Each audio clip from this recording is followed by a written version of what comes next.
Welcome back to the channel and welcome back to episode number 7 of building a D16 power 650 wheel horsepower Honda engine. I'm very excited on this episode. This is the last episode I'm going to be giving just information. I did feel that all these, the first 7 videos were completely necessary. It was information overload, but very necessary. I've talked about pistons, I've talked about engine blocks, crankshafts, so on and so forth. So now what I'm doing, which is helping a lot, is every single time I see a question regarding information that I've brought out to you guys, I'm just answering the question and posting a video, posting the video of that particular part, or posting the video of the channel so you guys can start subscribing. I've been getting a lot of feedback. A lot of people are complaining once again about me not going fast enough with the build. They want more information faster and faster. It's very hard, guys. Number one, this is a very serious build. There's parts going here and there. There's parts coming to me. A couple of parts have been back ordered. So, everything is going as I get parts. It took me about a week and a half from the piston video to today that we're going to be talking about rods, just because I was expecting a brand new set of Eagle rods that are going in the CRX.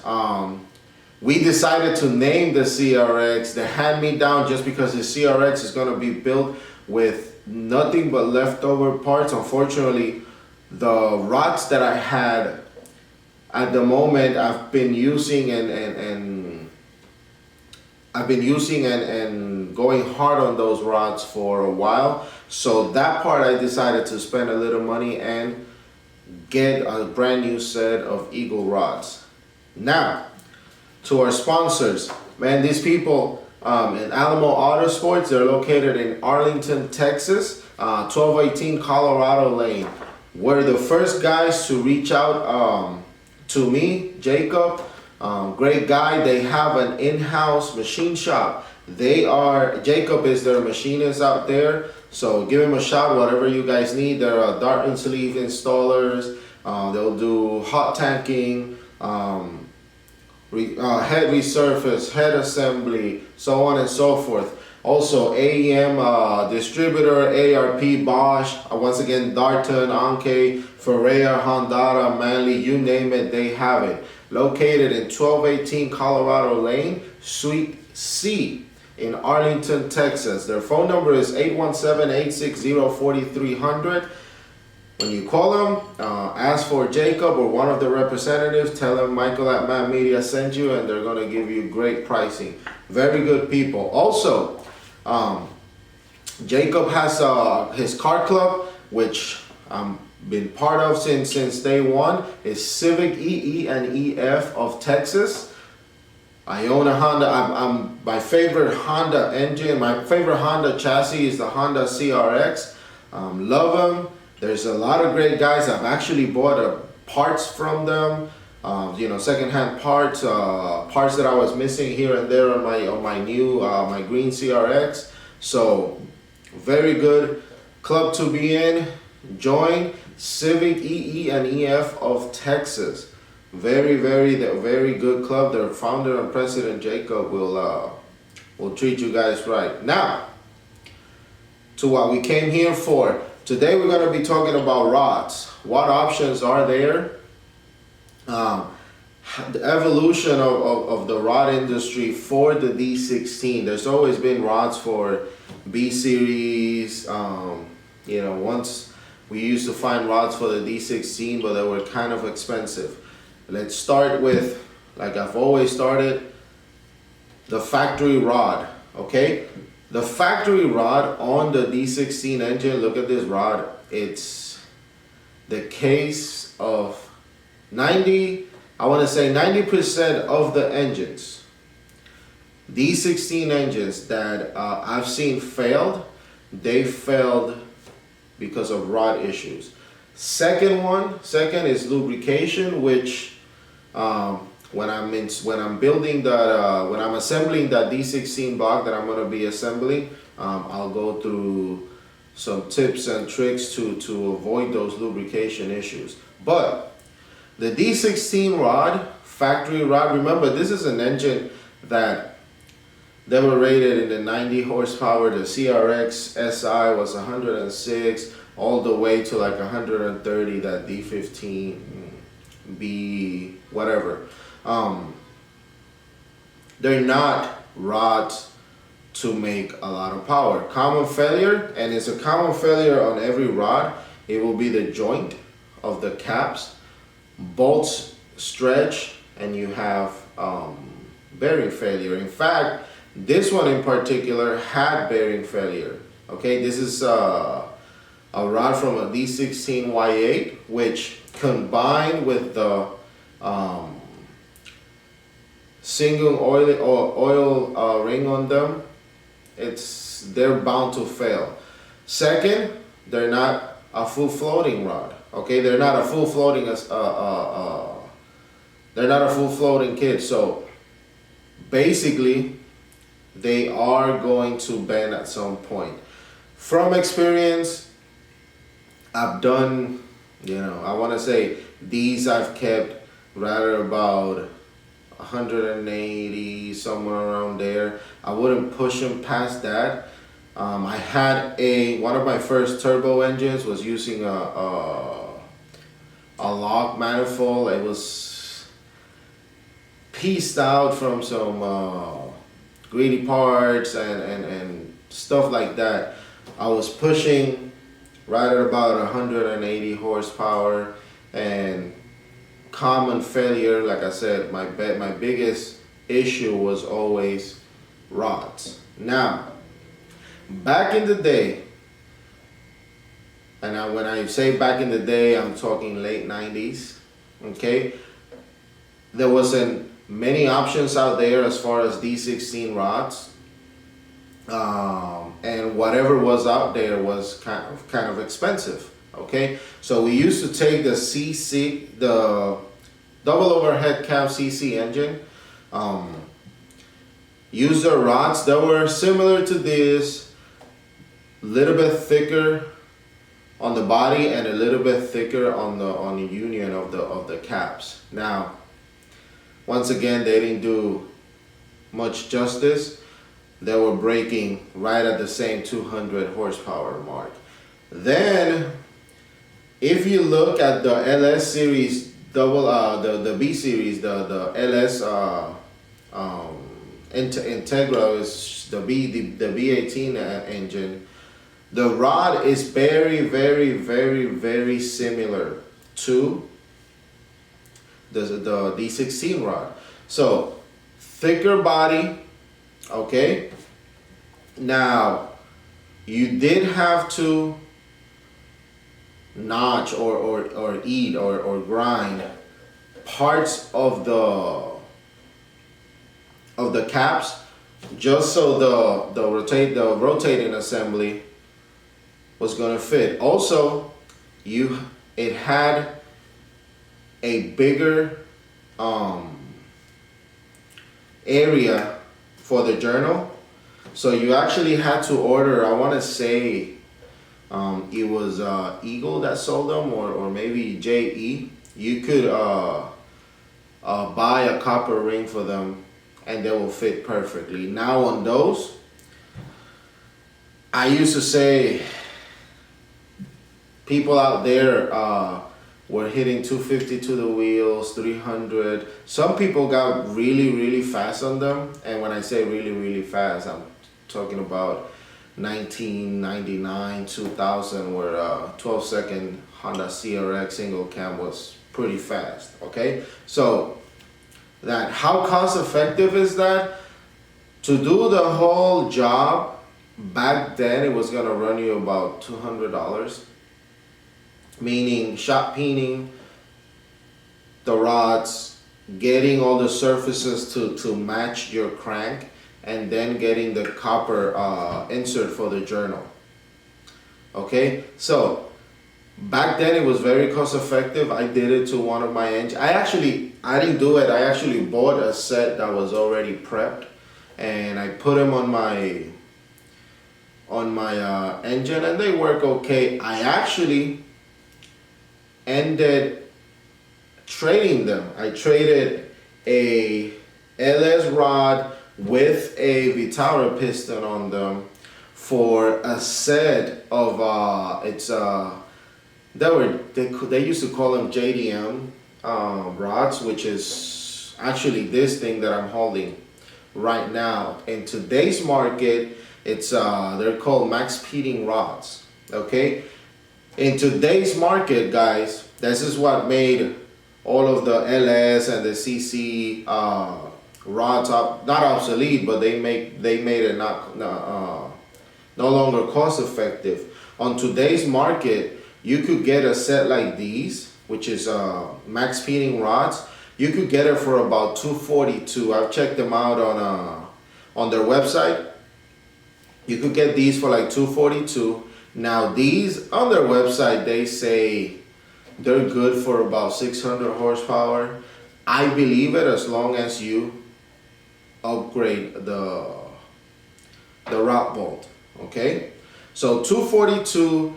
In today's market, they come in with ARP 2000 rod bolts. At the beginning, they were coming in with those 8440 bolts, which is actually what I have here, and I'm going to be talking about them a little bit later.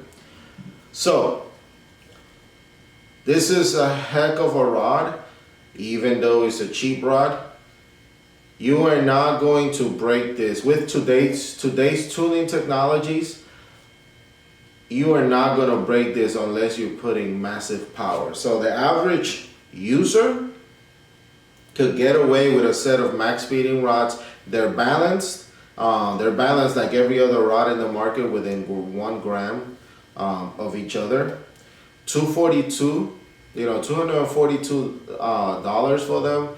You can beat them. And like I was mentioning, in today's market, they're coming in with ARP 2000 rod bolts. So very good rod. They're gonna fail exactly where an Eagle, a Skunk, a Manly rod, it's gonna fail. Now, going back to something a little bit more name to it, or branding to it, Eagle rods, which is actually the set that I was expecting.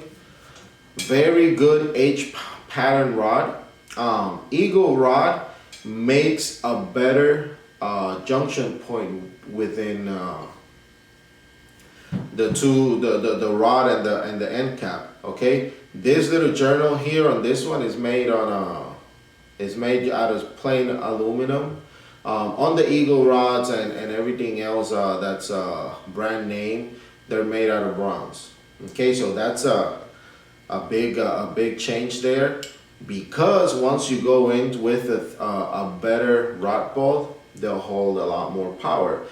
You could get away with a set of Eagle rods just like this one for about $340, $345. I seen them out there. Next, there's another company, Skunk, which from personal experience, I wouldn't trust. Skunk makes great suspensions. I don't know, as to my personal experience, they shouldn't be in the rod market, okay? I had a set, it failed right on the journal. It started having lubrication problems, basically because the way it was designed, I kept the lubrication journal here, the lubrication hole kept getting clogged. Why? Don't ask me why, but it damaged an engine for me, and seriously, I wouldn't,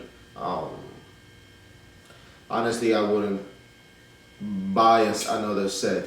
Now, there's Manly rods, which, just to give you an idea, Manly rod is what I chose for my 650 wheel horsepower build, basically for two reasons. The previous generation Manly rod was having problems like every every D16 rod past 550, 600 horsepower, they were cracking right at the joint of the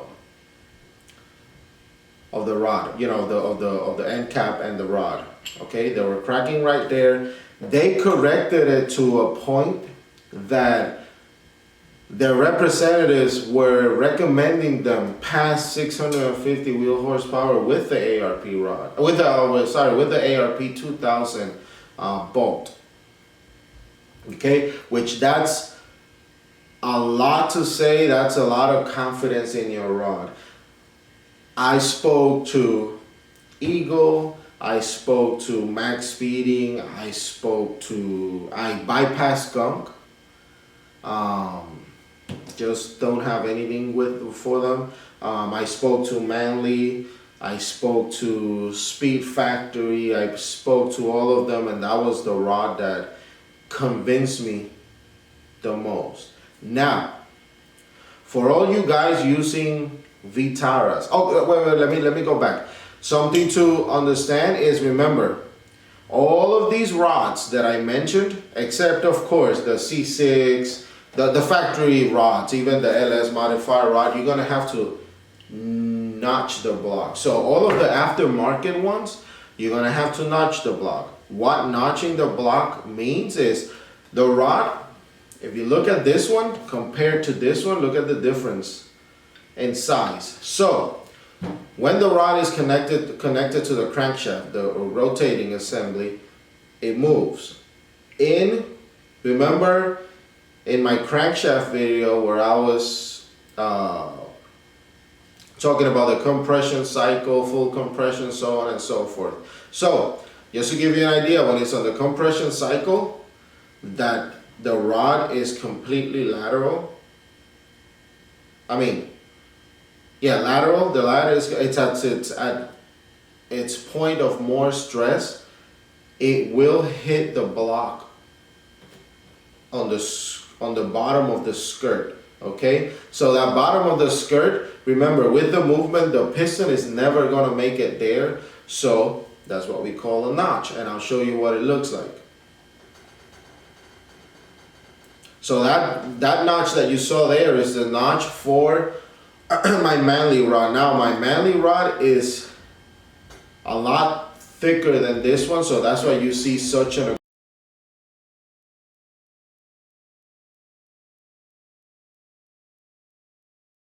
aggressive notch there.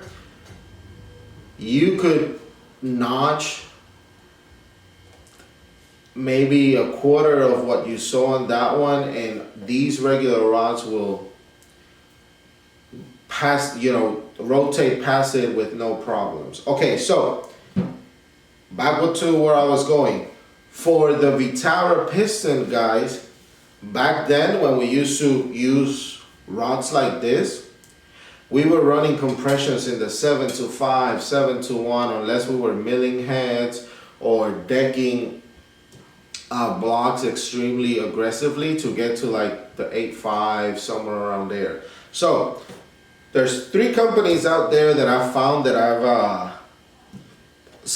actually used their product, and it seems kind of okay. The first one is Skunk rods. They offer a longer length. Basically, your regular Honda D16 rod is 137 millimeters long. Okay.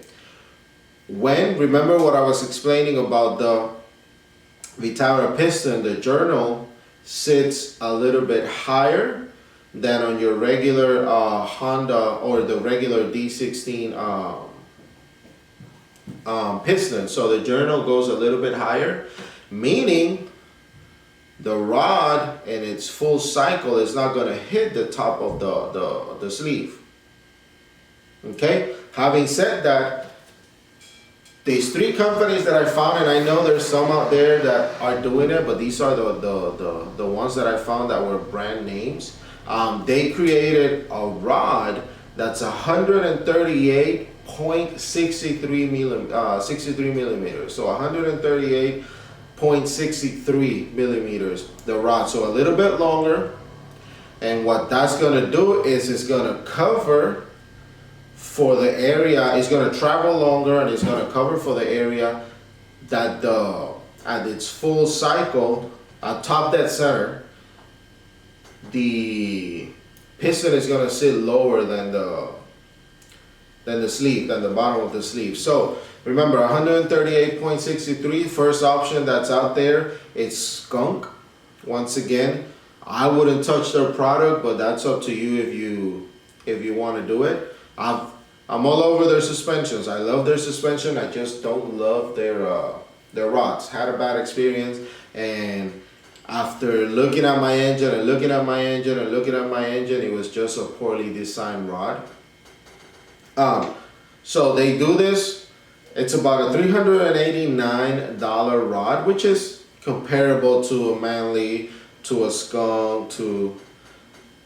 Neat thing is, if you cannot notch yourself, I want to guess notching a block these days, it should be about $100. So you save that money. They are rated right at about 500 horsepower. Remember, for it being a no notch rod, it has to be a little bit thinner. 500 horsepower is what they're rated. Okay. P2PO makes, which this is a very interesting rod, because P2PO makes a 138.63 millimeter rod, so a long rod to sit with the Vitara, and top dead center is gonna be where it's supposed to be, and it's a notch required rod, so it's a thicker rod. That will be, in all honesty, if I was gonna build something, I would probably go that route. Reason being is I like the thicker rod. I like I like to have the ability that if I wanna get crazy and send it like they say out there, it'll hold it. Then there's another company which I want to say they're not the pioneers of the Vitara build, because us Puerto Ricans were doing the Vitara build for a long time before it got very, very popular in the US. But they are the fastest, or close to the fastest, in a full-blown Vitara build. Okay. Speak Factory created, once again, a long rod, 138.63. They created a long rod, no notch. And I want to say, if you're gonna go no notch, that's the way you want to go. The kit, the rod, I've seen it for like $368, but they will sell you a package. The Vitara rod, I mean the long notch rod, the long travel rod, no notch, with the Vitara piston, they will sell it for like $469, which is a great value. Figure $469 gets you rings, piston, and rod. You spend another $100 worth of bearings, gaskets, so on. $700, you build a block. $700, call in a block guard just to keep it there. So $800, you build a block that will hold 500 horsepower. Now, if you want to go a little bit further, you could take your Vitara piston, you could take your Speed Factory or your Vitara piston with any of this rod, send your block to CSS, and at that point, the sky's the limit. It's a matter of how good your tuning is and how much those Vitara's pistons will hold before melting. Okay, your rod is not going to be the problem. So once again, the biggest issue on the biggest issue on the D16 engine is going to be the rod. Nothing else. The rod, and if you have the D16 Y8, the oiling ports on the D16 Y8 are the ones that will tend to fail. Now, going to rod bolts. Rod bolts, most of the most of the rods in the market right now, they will come with something like this, which is an ARP 2000 rod. It's the ARP 2000 rod bolt. It's a rod bolt that will hold about 220,000 pounds of tensile strength, meaning after you torque the rod bolt correctly, it's gonna take that much pounds per square inch to make this thing stretch. These ARPs, they're very, very, very good up to 550, give or take. You do gotta be very, very, very careful. There are some manufacturers out there, even if you find one of the first generation max speeding rods or Japan rods, they will come with the ARP 8440, which is basically, it looks exactly like this. It looks exactly like this. Now, as far as tensile strength, you're looking at about 180 pounds per square inch. Meaning, they'll start failing or stretching at about 400, 425 horsepower. And remember, they stretch. What's going to happen is going to create a gap here. It's going to give your bearing movement. Bearing moves a little bit, shifts a little bit. It travels inside the rod. Rod stalls, bends, or whatsoever. Next thing, you have a hole in your block. Okay? Or the other thing that happens is bearing moves a little bit, starts vibration or knocking in your in that cylinder. Piston starts marking, and if you look here, you're gonna see this piston actually has marks, and it's gonna start marking your cylinder, the inside of your cylinder wall.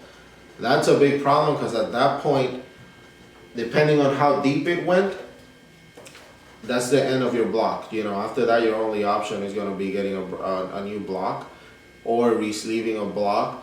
If you got lucky and didn't go that deep, maybe an oversized piston going plus 20, 75 and a half, going 76, 76 and a half might do the trick. But you want to avoid that. So ARP 2000 is your best bet. I'm not knocking the ARP 8440. I used it. I used them when there was an option for ARP 2000s on D16 rods, but now that we have them, hey. Okay, so last but not least, we're gonna have, if you're planning on going over 600 wheel horsepower, you're looking at upgrading to the ARP 625 plus bolt.